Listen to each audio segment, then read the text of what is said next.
Section 1. You will hear two colleagues, Marcus and Ella, discussing a work project. First, you have some time to look at questions 1 to 5.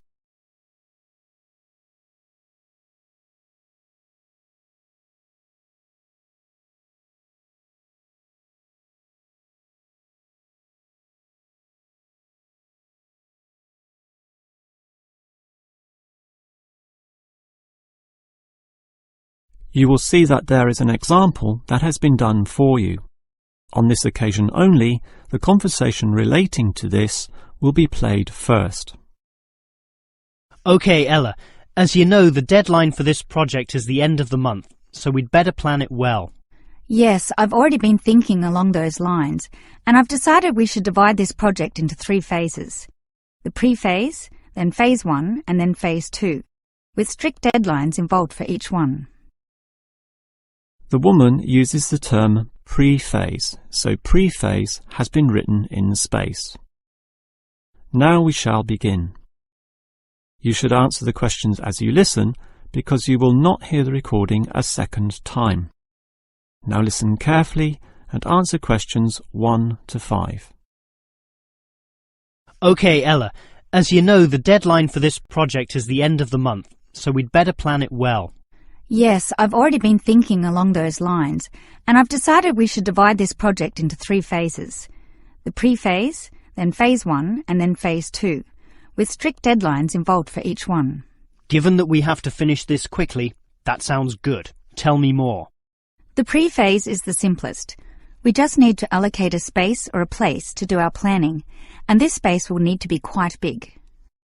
Sure, and we have to decide on the equipment needed as well. Remember the last project when we didn't have enough projectors to present our ideas? We lost lots of time there. Yes, that was a bad start. That's why, after the pre-phase is finished, I've allocated a mere 3 days for phase 1. That will involve drawing the plans. We'll need Jenna to help us. And Marco. Yes, but not Susan. Susan is just far too busy to participate, as much as I'd like her in the team. Let's just take Fred instead. He'll do. Sure. Fred's not as experienced as Greg, but I agree he'll do fine for this job. Then it's straight into phase 2. Collecting, collating, analysing and preparing the final report. Can we do that in 5 days? I think that's optimistic, which is why I scheduled 6. That's almost a week. Do we have that much time?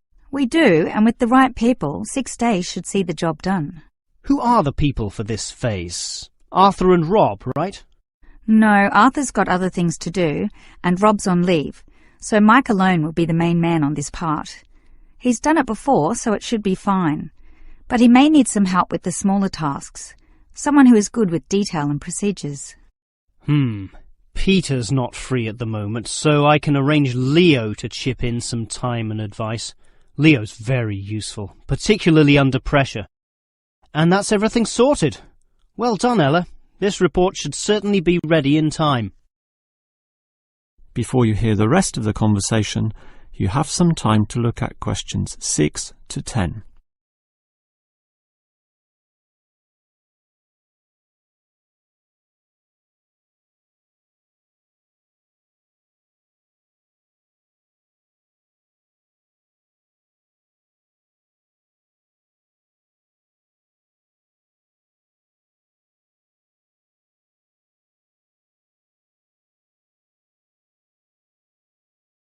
Now listen and answer questions 6 to 10. Okay, Ella, you've done a good job with the basic time frame of this project, but what about specifics? What sort of specifics? Well, things like information gathering. Are we going to use questionnaires like we did last time? I was thinking of using the internet to ask people to give their views, but you often get such silly responses when you do that. I'm of the view that the best way to find out things is to ask people directly, so that's what we'll do. Okay, but that will take longer. We'll probably even have to do some of the work at home. No, I don't think so, as long as we stay back at work for some after-hours meetings. Well, that's better than coming in early. No one functions well in the morning. Also, the final report will need at least 2 appendices. Not only that, we'll have to attach a small booklet to the end, containing printouts of the relevant parts from all the foreign websites we accessed. That will take even more time. Are you sure we can meet this deadline? Yep, I've worked it all out and I'm confident we can do it. Phase 1 should be finished by the 5th, leaving Phase 2 to begin about the 8th or 9th. Now, there's a public holiday on the 10th, meaning that everything should be able to be submitted on the 15th. And after that, we can relax and celebrate on the 25th when the design division gives us approval to go ahead. Ha! You're assuming that the design division will approve this, and that's not guaranteed at all. Oh, come on, Marcus, be positive. You know this should be approved. In fact, I'm even planning the celebration when this is all over. Oh yeah? What's on the agenda then? Well, we definitely don't want to party in the office, do we? We'll want to get away from this place, and we're all too busy with our own lives and families to find a mutual time free for a dinner party. So I thought we'd just buy some nice expensive gifts for everyone who participated. We can just give these to the people here in the office. That sounds fine to me, but make sure they're not too expensive. The budget department will never approve the cost. Don't worry, I know how much I can get away with. All right, I'll leave that with you. That is the end of section 1. You now have half a minute to check your answers.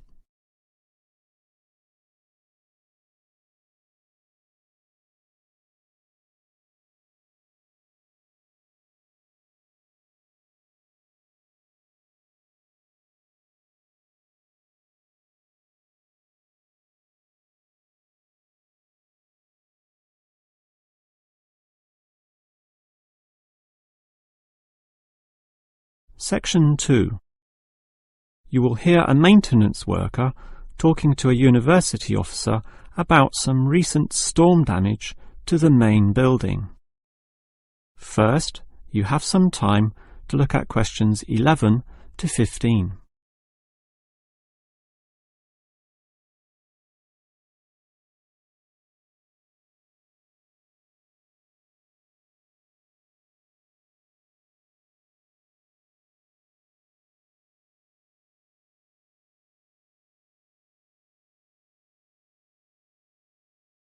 Now listen carefully and answer questions 11 to 15. Hello there. I was asked to tell you about the extent of the damage to the main building caused by the recent storm. Oh, that's right. I take it that most of the damage is just to the main building? It is indeed, since the building is so old. However, luckily the damage is minor and all of it can be fixed in one day, given that we have 5 people in our team. What will you be doing first? I understand you start at 8 in the morning. That's right. And we were going to remove the fallen tree, but we've been told there are exams that morning, and I'm sure the sound of those saws and other heavy equipment will disturb all the students. So instead we'll fix that leaky roof. That's a 4-hour job, since it involves substantial repair, not like fixing broken windows, which can be done quite quickly. So you'll fix the broken window after that, from midday? We could do that, but since we'll be working in the ceiling, it's more logical to get rid of those birds' nests there. It's a small job, but will require crawling inside the ceiling cavity, which is not an easy exercise, so that will take about an hour. But this is good, since by that time the exams should be over, and we can address that tree which has been blown over. After our 1-hour lunch break, of course. It will be quite noisy dealing with that, but it will be finished by 3 o'clock. Some of our staff will then leave to fix things on another site. An office nearby needs a new window. But 2 of us, including myself, will remain here to paint over that discoloured patch of wall in your office. Oh, good. It looks so horrible at the moment. Well, we'll certainly make it look good once again. And in the last hour of our working day, we'll fix up that problem with the wiring. Apparently the power doesn't go to one of the classrooms. Probably some water has gotten into the fuse box, so we'll just change a few wires and clean up the moisture, and it should be fine. Before you hear the rest of the talk, you have some time to look at questions 16 to 20.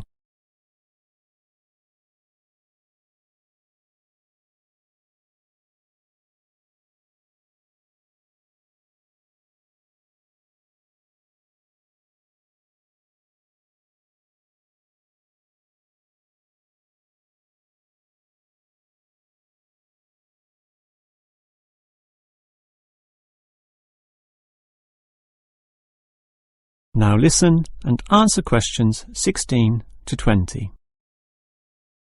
I certainly appreciate all the effort you and your team are taking to fix things here, but I do have one request. And what is that? You said you're going to paint the back wall in my office. Will it be the same colour as before? Yes, we'll make it a nice white colour. Well, that's the point. I'd prefer it to be yellow to match the furniture. The furniture is orange, actually, but I think yellow's a nice match. Can you do that? We can certainly do that. Yellow it is. Certainly a prettier colour than just plain white, or the blue in my kitchen at home for that matter. And we can leave the paint can with you in case you need to do some touch-ups or if the stain reappears. I'll just leave it in the garden shed, the one next to the main classroom. And incidentally, about those birds in the ceiling, I was just investigating and I heard the chirping of little baby birds in there, so there must be some young ones in a nest. I just thought you'd like to know that we can give them to a wildlife reserve. There's one in the next suburb, so that should not be too much trouble. Or you could give them to one of our teachers. I have a colleague who can raise them. I would say the wildlife reserve is a better option, since the people there are used to dealing with animals.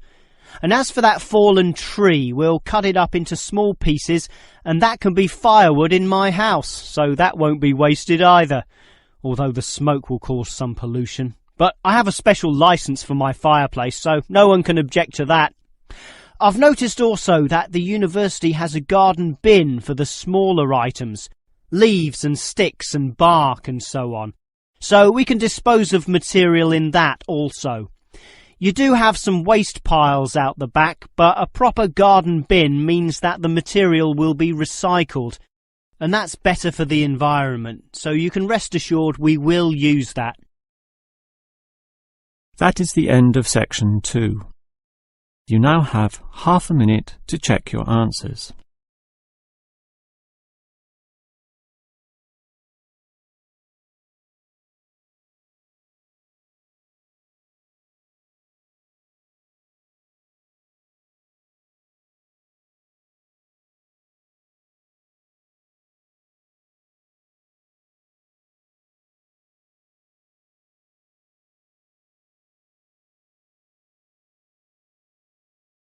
Section 3. You will hear 3 students, Steve, David and Susan, discussing the different courses they attend. First, you have some time to look at questions 21 to 26.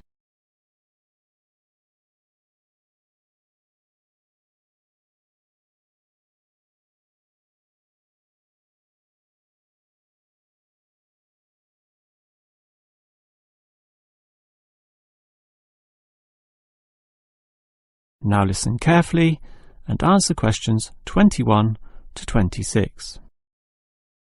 Well, gentlemen, we've almost finished our second semester at this university. What do you think of all the courses we attend?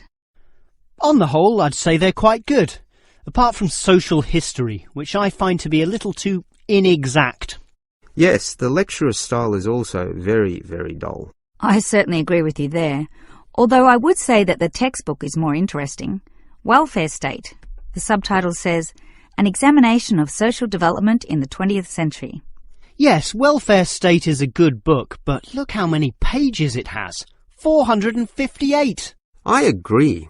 It's just too long to be easily read. Far too long, although it's certainly well written in parts. Yes, and if you compare it to the textbook for cultural studies, what's it called? Inner Views, I think. No, that's the book for media studies, and we finished that subject last semester.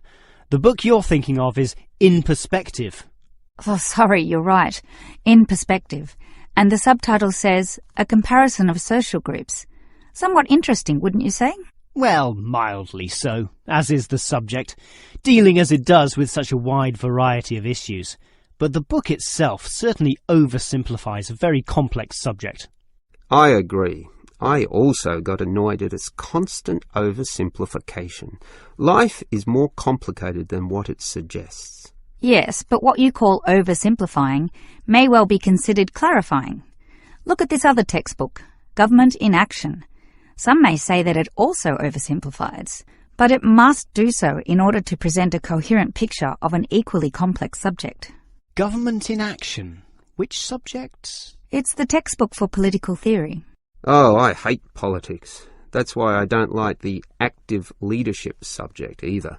And most of the stuff in that political theory textbook is based on the American system. You see, it's written by Americans, so it's not even relevant to us here. I'd agree with you there.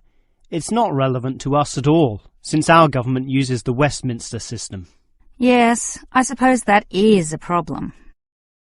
Before you hear the rest of the conversation, you have some time to look at questions 27 to 30.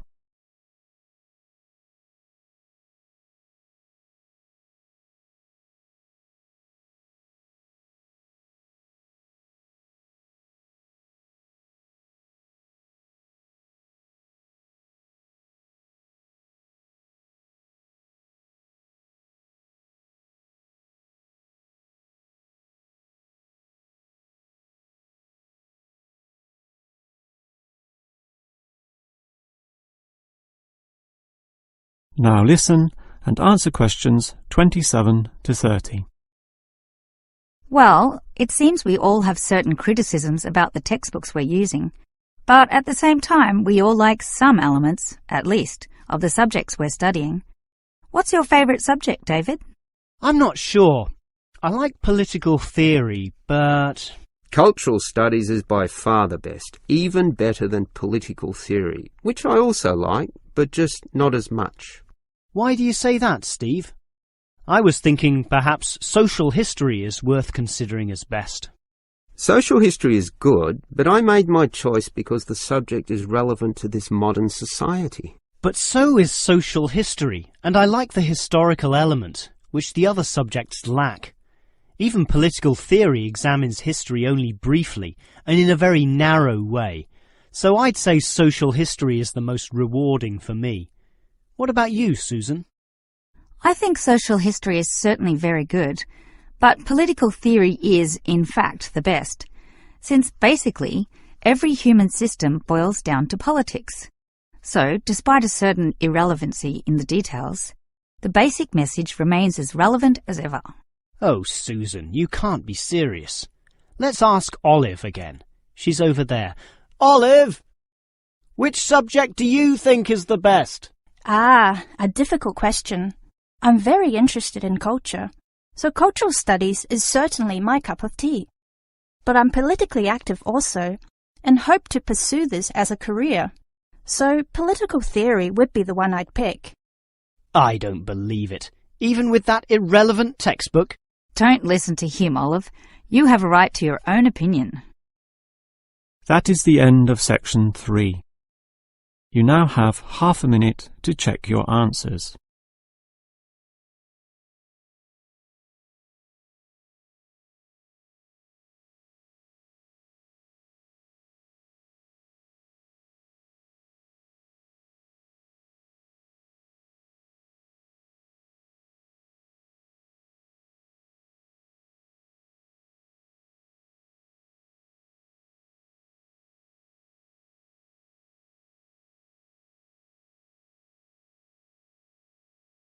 Section 4. You will hear a lecturer talking about the movement of population towards cities. First, you have some time to look at questions 31 and 32.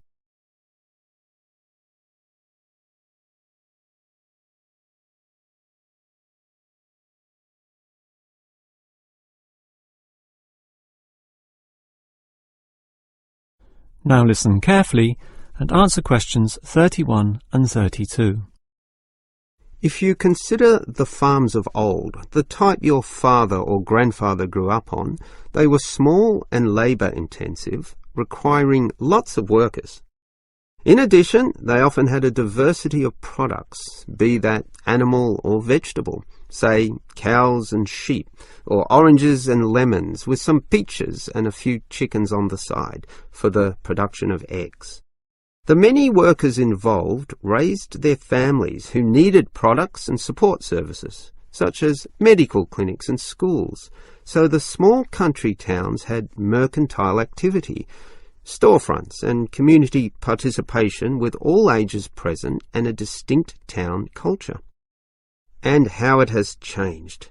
Travel to any small country town in virtually any developed country, and you will often see that these places are now somewhat forlorn and deserted, lacking life and vigour. Many of the residents have long since moved towards the big cities, so the country areas have become depopulated and their downtowns empty. This phenomenon is so predictable and widespread that it even has a name: rural flight or rural exodus, and it has produced some fairly predictable problems. Before you hear the next part of the lecture, you have some time to look at questions 33 to 35.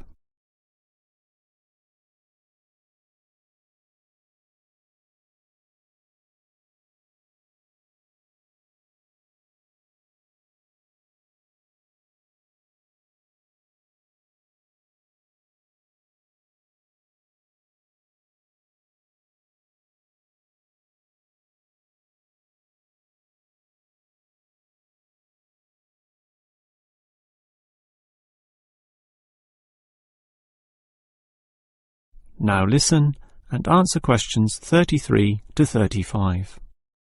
As for the causes of rural exodus, the most obvious is the industrialisation of agriculture. This comes in two aspects, one of them being monocultural farming practices. What this means is that it is now more efficient to have one product and focus on its needs almost exclusively. So, for example, animal husbandry will usually involve a single type of animal, say pigs, but with huge factory farming techniques, or, in other words, the second aspect, economies of scale. This means instead of 200 pigs, there'll be 2,000, tightly fitted into small pens or cages, with high-density waste disposal and automatic feeding systems. Yet, despite this huge size, it can all be controlled by just a dozen farm workers pushing the right button. You might not like it, but in a competitive market, the cheaper the overheads, the better, and one can't argue with market economics. It's simply the way of the modern world, and it has changed the face of rural districts, mostly for the worst.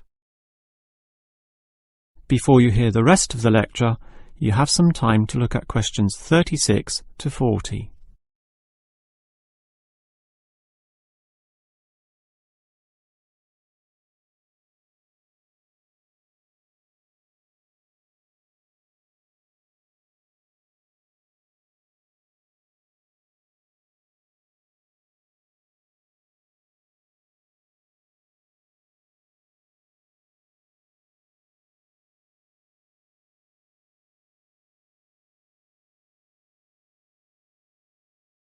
Now listen and answer questions 36 to 40. We can talk at length about the problem of rural exodus, but what about solutions? Well, there is certainly some cause for hope, since many are now feeling the negatives of increasing urbanisation, negatives which the countryside generally does not have. Thus, tourism, for example, is certainly one avenue of revenue and revitalisation. The most important consideration here is that the local residents themselves participate in developing such initiatives and deciding what happens, since outsiders, be they state government or city-based planners, do not fully understand the local settings, the possibilities which may be on offer, or the town culture, since even small rural areas can be highly distinctive from neighbouring ones. For example, the Daylesford area has developed a tourist industry based on the natural springs there, putting forward the angle that this water is relaxing and revitalising for the health. There has been the development of spas, saunas and small-scale accommodation within its picturesque hillsides. And another solution is to utilise the predominant local product. This takes advantage of the fact that many city people are developing a dislike for factory-produced and packaged foodstuffs. They are becoming interested in products that can be sold directly to them at a cheaper price while preserving all the freshness from the tree or animal. It is important here that the country area is not only characterised by a specific product, but markets this idea well. For example, many areas of country Victoria have developed widespread grape growing and winemaking facilities and encourage wine tasting tourism, now a thriving industry with an international patronage. Similarly, Harcourt is famous for apples, Shepparton for mature cheeses, and Mildura for its citrus products. Such strategies, done well, give hope that rural areas can revitalise somewhat and once again be lively and interesting places to live in. That is the end of section 4. You now have half a minute to check your answers.